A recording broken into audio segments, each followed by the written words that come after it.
Hey there, welcome back to Faith, Family, and Fly Ass Food. I'm gonna take my glasses off. Alrighty, so it's been a little minute. Life has been filled with lots of twists and turns, but I'm back. So I wanted to talk about how we as a society are into so much fakeness. Ugh.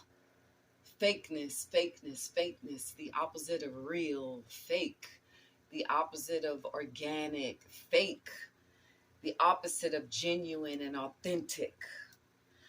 And specifically, I kind of wanted to talk about the fake locks that's going on. I really didn't want to talk about this because I didn't want to be, offending anybody. And everybody has a right to do whatever it is they want to do with their hair, with their bodies, and all this, that, and the other.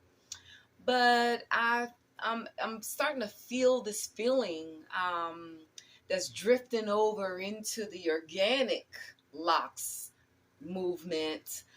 From all the energy of this overabundance of these fake locks that's going on. And I mean, kudos to the sister who created these beautiful boho locks and everything. If I ever lose mine, I know where I can go and get me some that look authentic.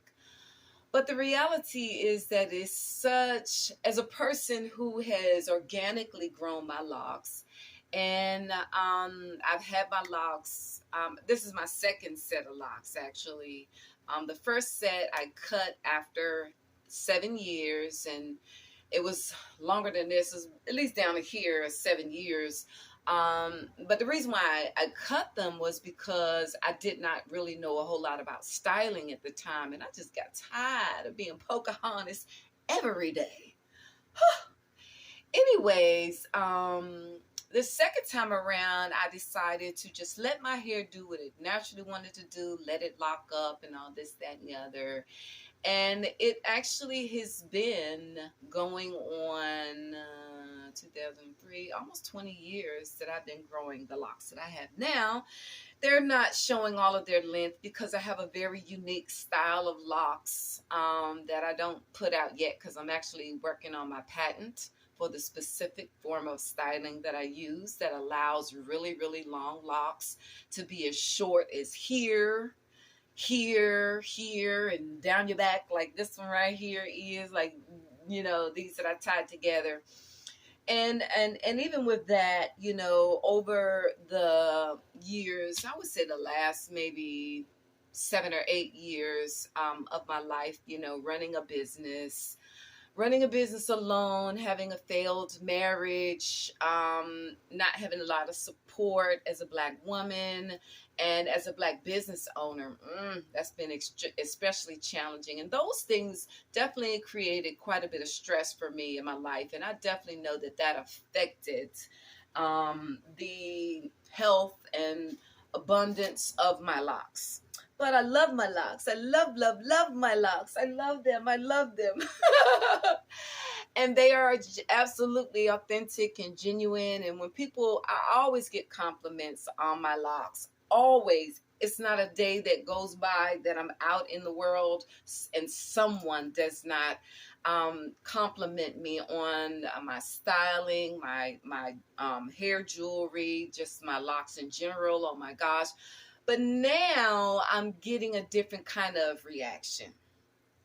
People are now, they make the assumption that because so many people are wearing the faux locks, that everybody's locks are fake. And I'm a little bit feeling some type of way about that because I know what it has taken for me to weather all of the different stages of my locks. And I went through that.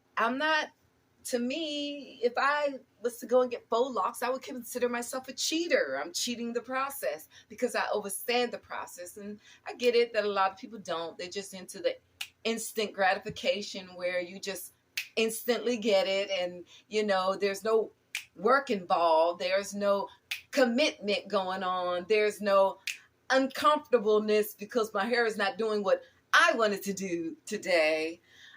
Even though even through all of my stages, I never felt uncomfortable. I loved all of the stages. So I loved them when they was little itty bitty. And then when it got out here, and then I could wear my afro. And then eventually I just go ahead and let it lock all up and everything. And yes, it goes through stuff. But I guess maybe some people are not as creative. I'm a very creative person. So it doesn't matter what I'm working with. I can always make it look beautiful. So I'm really kind of struggling through this trend that's going on right now, where everybody's wearing all these fake locks, and it just is bothering me because y'all didn't work for them locks. Y'all paid for them, but y'all did not put the time in. Y'all did not do that. It's just a hairstyle to you. And when you really understand the fact that locks are a revolutionary condition. It is a statement that says I am in resistance to this Europeanized, colonized mindset that natural hair and naturalness is unattractive. So, and then too, like in the Rastafari culture, which I come through Rastafari as well. In the Rastafari culture, a lot of the brethren refer to their locks as dreads. And I just never embraced that concept because I feel like there's absolutely nothing dreadful about my beautiful locks. I absolutely love them. I think they're absolutely gorgeous.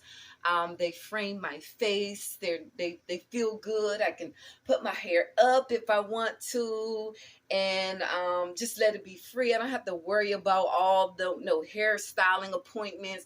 And that's another thing. I never been into like what they call salon locks, where you go. Nothing against my salon locticians. I know some awesome locticians, and they help people who may not have the time or may not have the natural capabilities to maintain their own locks on their own. Then you got yourself a loctician who does that, and I respect and honor that. But I never had to do a lot of that because I just love it. So I'm trying to wrap my mind around and ignore the fact that it seems to be a lot of sisters online where now out here trying to prove that their hair is genuinely theirs, that their hair is genuinely the length that it is, without weaves and wigs and faux locks and stuff like that. And I just think it's so sad. I really do. I think it's such an imposition against us as Black women. We shouldn't even be having to do no foolishness like that. But I also feel that we contribute to it by being fake and by being faux-ish. And the reason why is because, the standard American beauty standard has been the blonde hair, blue-eyed thing that for so long, was just the thing that everybody was aspiring for. Not I, though. Not I. In any case. Because of that, so many Black women have put themselves in a position where they feel like, well, if that's acceptable, if that's what everybody's looking for, let me do that. Let me go and straighten my hair, and let me go and bleach my hair blonde. Not that African people don't have all of that, because my daughter as well is a natural blonde, honestly and truly. And so I know that is a very real thing. So I'm just looking around, and I'm seeing all these sisters with all these long locks down to their calves, down to their knees, and this, that, and the other. And when I first started noticing the trend, I was so excited because I thought they were real. And I saw the young lady in a grocery store, and I was like, oh my God, I would love to style your hair. And she looked at me like, these ain't real. I'm like, what? Are you serious? And then the very same day, I saw another young lady, same. I was womp, for real, because I was like, wow, that was so disappointing. Because one of the things that I am working on is I'm working on a natural hair book. And it's going to be entitled based on the name that I have given to my styling of locks, and showing how to do it.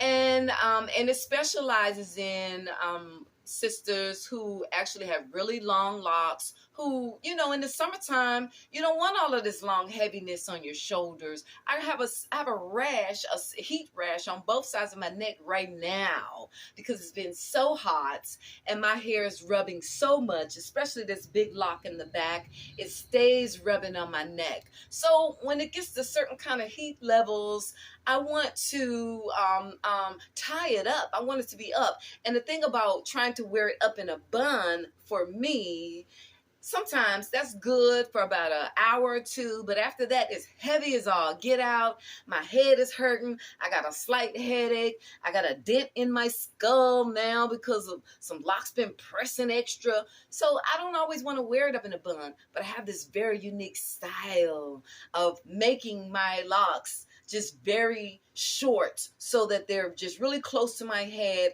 and then I can free up my neck and free up my shoulders and all these sorts of things. So I was hoping when I saw this young lady that she would like be a one of the models for my book project, and I could style her hair and feature her locks. But when I found out they were faux locks, I was like, oh gosh, are you serious? Wow. And then now I just see it all over the place. And for me, it's it's discrediting organic locks. It's a weird feeling. I'm gonna tell you, it's a really, really weird feeling, y'all. And I'm praying that, I don't even know what I'm praying for. I just wish it would all disappear, but I know it's not, because people gonna do what they want to do anyways. And people want the beauty, of having locks, but they don't want to do the work of having locks. And that to me is the big agenda behind it all. We want the convenience of all this beautifulness, but we don't really want to do the work. We want to wear these tight girdles and suck our waists in so we can look like we got this hourglass shape, but we won't eat right. We won't drink water. We won't detoxify our bodies. We won't work out. We just want to do the quick, easy cheater's way of getting the look that we're looking for. But looks don't take you that far in life. Because at the end of the day, you got to wipe off all that caked up makeup. You got to unloose all that girdle and let it hang where it hang. You got to let go of that bustier that's pushing it all up to titties in your neck. Yes, honey, titties in your neck. Ugh. Anyways, and eventually you got to take the wigs off, and take the boho locks out, and all this, that, and the other. And please don't misunderstand me. I'm not trying to criticize or condemn anybody. I'm just giving my perspective on the big picture of it all. That life is about doing the work. It's really about doing the work. That's why we're here. We're here to live, to learn, to make mistakes so that we can grow, so that we can be better. We're here to evolve, to be enlightened, to be uplifted through our experiences. And it's just, life is just so much sweeter, and the blessings come so much smoother when we do the work.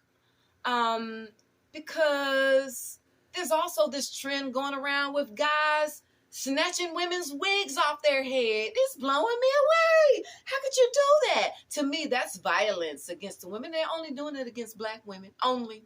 And to me, that's violence against a black woman, to go out here in the streets and taunt her and then snatch her wig off her head. But the reality is as well, if we didn't have a wig on in the first place, that could never happen to us. And I just remember as well as a child, my mom wore a wig. I love my mom so much. My mom was such a beautiful lady. She clearly, as I look back on it now, I realize that she had self-esteem issues. She was a very, very dark, chocolate, Japanese-looking lady, about 4'11". And she had this super tight curly hair, that pure, what they call 4C hair. She had that. We had the kitchen all over the place. And I felt like, knowing what I know now, had my mom allowed herself to wear her natural hair, she would have looked younger for a lot longer. To me, she would have been so much more beautiful. And the saddest part about it was, my dad was always saying, Ellen, when you gonna take that wig off your head? Girl, take that wig off your head. He couldn't stand it either. And it made sense to none of us. You're a beautiful lady. You got beautiful hair. You hiding it up underneath that wig. However, I gotta say this. My mom, of course, was in the era of, living in white world. That's where everything was. White people ain't comfortable around black people's natural anything. And she had a good government job after years of cleaning up the offices at the good government job building.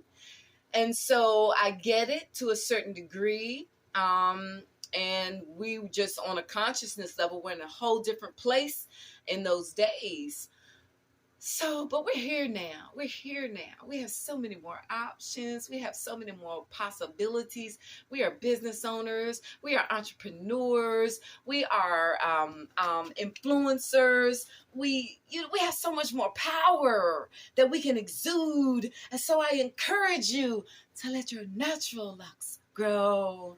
And put the faux locks to the side until you're about 70 years old when your hair done fell out. Then put the bow hose in. Okay? That's my plan. Anyways. Alrighty, lovely people. If you like my video, please share. Please like it. Please subscribe to my channel where we talk about all things faith, family, and fly as food, social trends, all them good things. Alrighty.